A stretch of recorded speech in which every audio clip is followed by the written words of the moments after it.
মাত্র 20 দিন, ওই 16 তারিখ থেকে মাত্র 20 দিন 5ই আগস্টে শেখ হাসিনার পতন।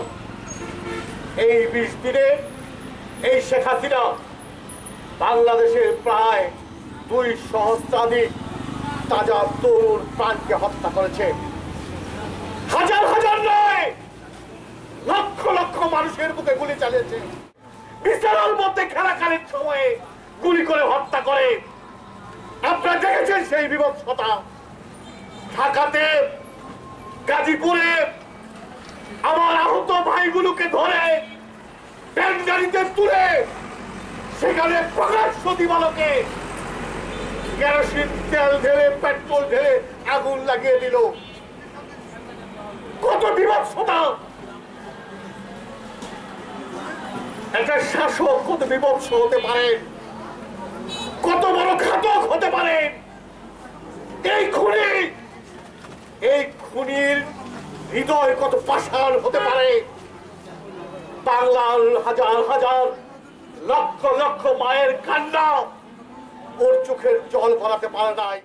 আগামীর যুব সমাজের হাতে বাংলাদেশ আজকে পরিবর্তনের মুখ দেখছে, স্বপ্ন কাঁদছে, স্বপ্ন দেখছে, শান্তিময় নিরাপদ একটি বাংলাদেশ গড়ে দেওয়ার স্বপ্ন দেখছে।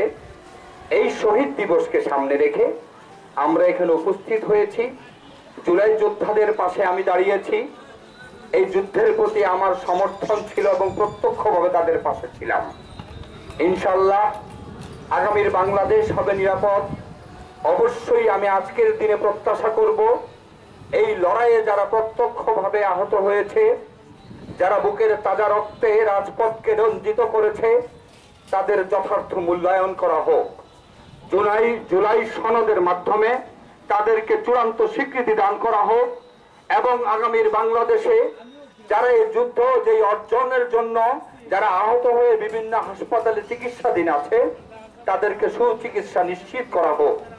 শুরু হয়েছে এই ফ্যাসিস্ট সরকারের অত্যাচারে, নিপীড়নে বিরুদ্ধে প্রতিবাদে আমাদের আন্দোলন চলমান ছিল। 2024 সালের 16ই জুলাই থেকে এটা তীব্র আকারে ধারণ করে, যার ফলে রংপুরে আমাদের ভাই আবু সাইদ সর্বপ্রথম জুলাই আন্দোলনে শহীদ হয়। তারই প্রেক্ষিতে আজকের এই জুলাই শহীদ দিবস আমরা পালন করছি। পুলিশের পিস্তলের সামনে দাঁড়িয়ে গিয়েছিল জীবনের পরোয়া না করে।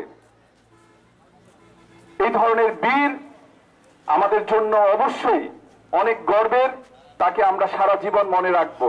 আমরা কিন্তু যেই জন্য দেশটাকে স্বাধীন করেছিলাম যে বৈষম্যহীন হবে, সবাই সমতার ভিত্তিতে একটি দেশ, সুন্দর দেশ গড়ে তুলবে, সেই দেশ কিন্তু কোন রাজনৈতিক দল গড়ে তুলতে পারেনি। আমাদের রাস্তায় নামতে হবে, এই সরকারকে উৎখাত করতে হবে।